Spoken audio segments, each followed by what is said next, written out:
Assalamualaikum warahmatullahi wabarakatuh. Alhamdulillahirabbil alamin. Wassalatu wassalamu ala asyrafil anbiya'i wal mursalin wa ala alihi wa sahbihi rasulillahi ajma'in, amma ba'd.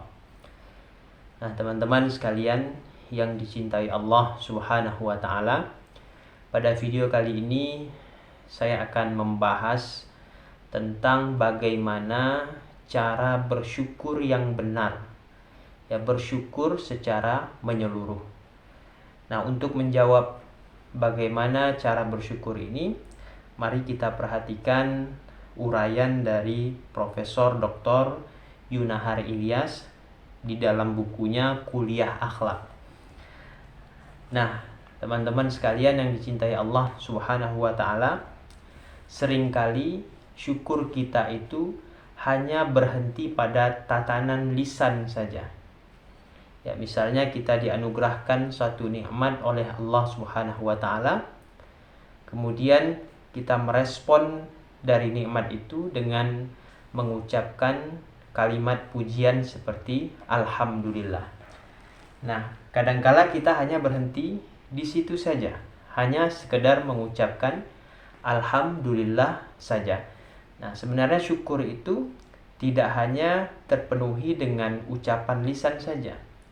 Tetapi kata Prof. Yunahar Ilyas dalam bukunya ini, beliau mengungkapkan bahwa syukurnya seorang hamba itu berkisar atas 3 hal. Nah, kalau yang ketiganya itu tidak berkumpul, maka tidaklah dinamakan bersyukur. Apa saja? Yaitu pertama, mengakui nikmat dalam batin. Kemudian yang kedua, membicarakannya secara lahir. Dan yang ketiga, menjadikannya sebagai sarana untuk taat kepada Allah Subhanahu wa taala. Nah, maka beliau mengungkapkan bahwa syukur itu berkaitan dengan hati, lisan, dan anggota badan. Maka hati untuk mengetahui dan mengakui nikmat tersebut. Nah, kemudian lisan itu untuk memuja dan menyebut nama Allah, dan anggota badan untuk menggunakan nikmat yang diterima sebagai sarana untuk menjalankan ketaatan kepada Allah Subhanahu wa taala, lalu menahan diri dari melakukan suatu perbuatan maksiat kepadanya. Nah, inilah syukur yang menyeluruh. Jadi kalau hanya salah satu aspek saja, misalnya di lisan saja, maka kita belum disebut sebagai seorang hamba yang bersyukur.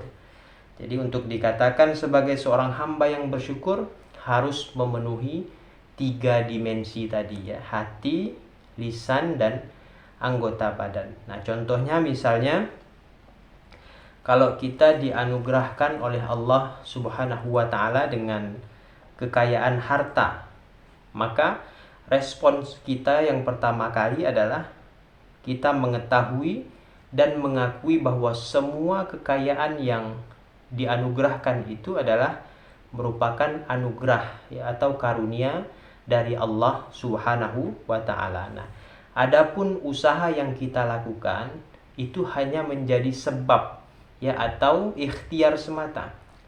Nah, tanpa taufik, ya, pertolongan dari Allah Subhanahu wa taala, maka kekayaan ataupun kekayaan harta benda itu tidak akan kita peroleh. Ya, mau bagaimanapun ikhtiar kita, mau seberapa besar pun usaha kita, tapi tanpa taufik dari Allah Subhanahu wa taala, maka anugerah kekayaan itu tidak akan datang kepada kita. Nah, respons kita pertama kali adalah kita mengakui, kemudian kita memahami, mengetahui bahwa nikmat kekayaan itu datangnya dari Allah Subhanahu wa taala. Nah, kemudian respons yang kedua, baru kita mengungkapkan rasa syukur itu dalam bentuk puji-pujian. Ya, seperti mengucapkan alhamdulillah wa syukurillah dan lain sebagainya. Nah, ini baru masuk ke lisan, yaitu mengucapkan puji-pujian kepada Allah Subhanahu wa taala atas karunia berupa kekayaan yang dianugerahkannya kepada kita. Nah, kemudian yang ketiga, baru harus kita buktikan rasa syukur kita itu dengan amal perbuatan yang nyata.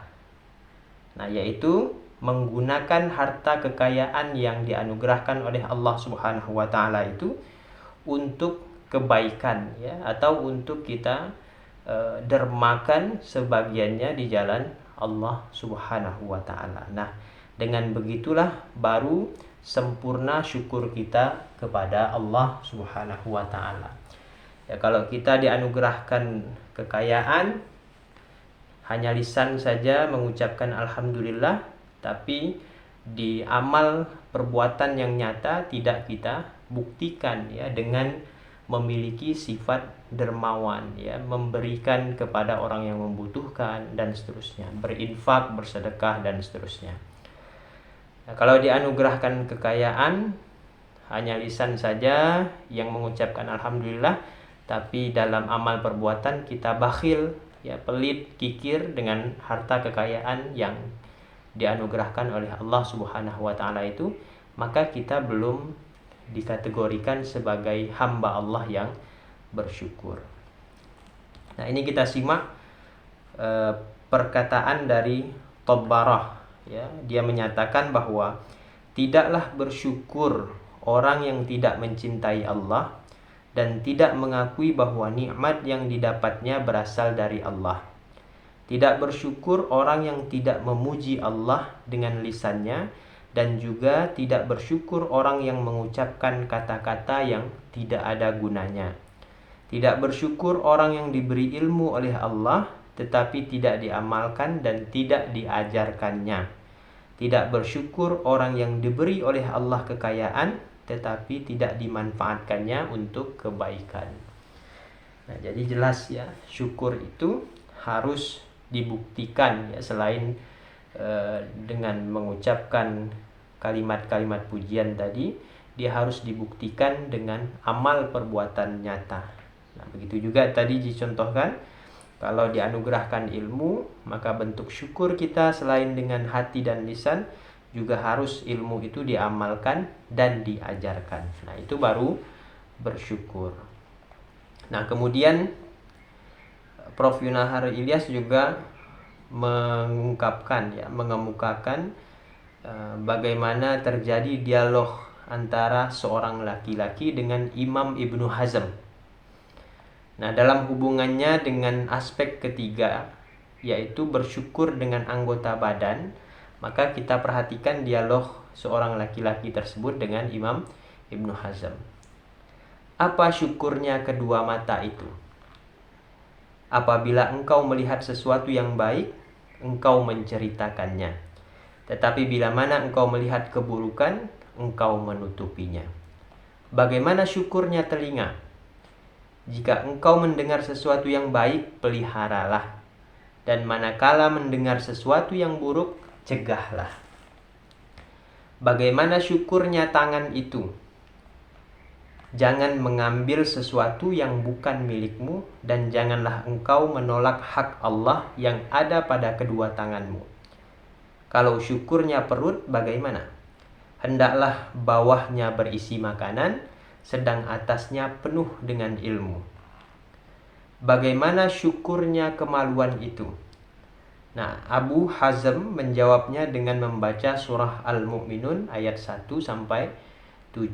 Ya, qad aflahal mu'minun alladzina hum fi salatihim khashi'un walladzina hum 'anil lagwi mu'ridun walladzina hum lizzakati fa'ilun walladzina hum li furujihim hafizun illa 'ala azwajihim aw ma malakat aymanuhum fa innahum ghairu malumin faman ibtagha wara'a dzalika fa ulaika humul 'adun. Sungguh beruntunglah orang-orang yang beriman, yaitu orang-orang yang khusyuk dalam sholatnya, dan orang-orang yang menjauhkan diri dari perbuatan dan perkataan yang tiada berguna, dan orang-orang yang menunaikan zakat, dan orang-orang yang menjaga kemaluannya, kecuali terhadap istri-istri mereka atau budak yang mereka miliki. maka sesungguhnya mereka dalam hal ini tiada tercela. Barang siapa mencari yang dibalik itu, maka mereka itulah orang-orang yang melampaui batas. Quran Surah Al-Mu'minun ayat 1 sampai ayat 7. Sekarang bagaimana syukurnya kaki itu? Jika engkau mengetahui seorang saleh yang mati, dan engkau bercita-cita dan berharap seperti dia, di mana dia melangkahkan kakinya untuk taat dan beramal saleh semata, maka contohlah dia. Dan apabila engkau melihat seorang yang mati, yang engkau membencinya, maka bencilah amalnya, maka engkau menjadi orang yang bersyukur. Nah, kemudian Abu Hazm menutup jawabannya dengan mengatakan bahwa orang yang bersyukur dengan lisannya saja tanpa dibuktikan dengan amal perbuatan dan sikap, maka ia ibarat seorang laki-laki yang punya pakaian, lalu ia pegang ujungnya saja, tidak ia pakai, menjadi sia-sialah pakaian tersebut. Nah itu ya, kalau syukur kita hanya sebatas lisan saja tanpa dibuktikan dengan amal perbuatan nyata, maka kita belum tergolong ke dalam seorang hamba yang bersyukur. Nah ini tadi contoh ya bagaimana bentuk syukur itu yang diungkapkan dalam dialog antara seorang laki-laki dan Imam Ibnu Hazm ya, Imam Abu Hazm.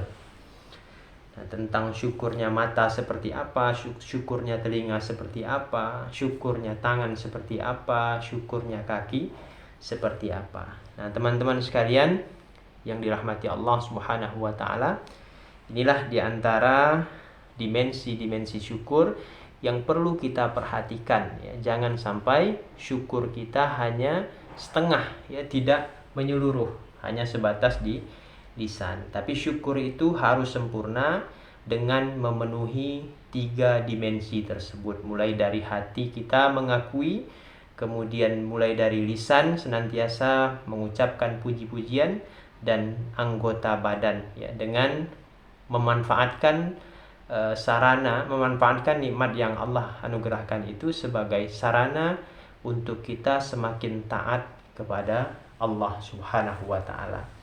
Teman-teman sekalian yang dicintai Allah Subhanahu wa taala, demikian semoga ini bermanfaat untuk kita semua.